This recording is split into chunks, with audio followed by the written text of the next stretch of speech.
Welcome to Tripura Info News Update. ত্রিপুরার দুই পৃথক স্থানে রহস্যজনক মৃত্যুর ঘটনায় চাঞ্চল্যের সৃষ্টি হয়েছে। পশ্চিম ত্রিপুরার আমতলী থানার দারোগাবাড়ি এলাকায় একটি জঙ্গলে গাছ থেকে ঝুলন্ত অবস্থায় রাহুল চক্রবর্তীর মৃতদেহ উদ্ধার করে পুলিশ। তবে পরিবারের দাবি, এটি আত্মহত্যা নয়, আর্থিক বিরোধের জেরে তাঁকে হত্যা করা হয়ে থাকতে পারে। তাঁরা নিরপেক্ষ তদন্তের পাশাপাশি মুখ্যমন্ত্রীর হস্তক্ষেপ দাবি করেছেন। পুলিশ জানিয়েছে, ময়নাতদন্তের প্রতিবেদন না আসা পর্যন্ত মৃত্যুর কারণ সম্পর্কে নিশ্চিত হওয়া যাচ্ছে না।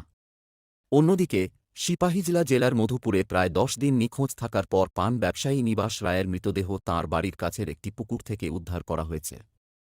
স্থানীয়দের দাবি, ঘটনাস্থলে তাঁর পোশাক ও একটি তোয়ালে পাওয়া গেছে, যা মৃত্যুকে ঘিরে নানা প্রশ্নের জন্ম দিয়েছে। পুলিশ মৃতদেহটি ময়নাতদন্তের জন্য পাঠিয়েছে এবং জানিয়েছে, ফরেনসিক ও ময়নাতদন্তের রিপোর্টের ভিত্তিতেই মৃত্যুর প্রকৃত কারণ নির্ধারণ করা হবে। দুই ঘটনাতেই পরিবার ও স্থানীয়রা স্বচ্ছ, নিরপেক্ষ এবং বৈজ্ঞানিক তদন্তের দাবি জানিয়েছেন। 9 দিন অব্দি নিবেদনে পাওয়া যাচ্ছে না। আজকা হঠাৎ করে কে বা কারা দেখছে বুঝতে পারতেছি না। আয়া পুকুর পাড়ে দেখছি যে নিবেশ দইটা মারা গেছে। কোনখানে পাওয়া গেছে? মধুপুর খামারহাটি বর্ধমান। এমনিতে ওনার বাড়ি কোন জায়গায় ছিল? মধুপুর খামারহাটি। কতদিন ধরে নিখোঁজ ছিল? 10 দিন। কি অবস্থা বা এখন যে পাওয়া গেছে মানে কি অবস্থা মনে হইতেছে? মনে হয় জলে ফিরে মারা গেছে মনে হইতেছে। কোনো পারিবারিক ঝামেলা ছিল? না না না। যা দেখলাম তার ইচ্ছাকৃত মৃত্যু না। গভীর জঙ্গল, সেই জঙ্গলের মধ্যে কোনো বাঘও যাইতে পারতো না। সেই জঙ্গল তার ঘর থাকা সত্ত্বে, বাড়ি থাকা সত্ত্বে সেই এই জঙ্গলে রাত্রেবেলা কেন যেত? এবং সন্ধ্যা রাত্রে এই তারার দোকান থেকে মশার কয়েল নিচ্ছে, বিস্কিট নিচ্ছে খাওয়ার জন্য।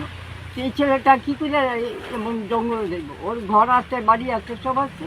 এরপর পকেটে মোবাইল ছিল, সন্ধ্যা রাত্রে দেখছে সবাই এখানে বসে চাষ করছে, মোবাইল নাই। ঘরে ফাইল ছিল, ফাইল নাই। যে এর মা বাবার কাগজপত্র বা বাড়ি করে কাগজপত্র সেই ফাইলটা নাই। এর সামনে এর আধার কার্ডটা ফেলে রাখছে এই জঙ্গলে। আর আমি দেখছি গাছটা নেই, দেখছি গাছগুলো হেরান খোল না হিসাবে তুমি লাগাই জাহাজ না জঙ্গলে। তো আমার ভাইপো মানে কীভাবে সে এরকম হইল, সে আত্মহত্যা না, আমরা বিশ্বাস করি না। আমি নিজের চোখে যা দেখছি আত্মহত্যা না, তারা অন্য কিছু করা হয়েছে। আর সুষ্ঠু তদন্ত চাই। তার বাড়িঘর নিয়ে আমরা তো জানি না কিছুই, পরে খবর পেয়েছি বাড়ি জানিয়ে বিক্রি হয়েছে, কিছু টাকা পাইছে কি না পাইছে জানি না। আমার যা সন্দেহ এই নিয়ে হয়েছে। হয়তো এখানে তো জানি কিনা জানি না, আমরা তো জানি না, আমরা তো কাগজ করে থাকি না।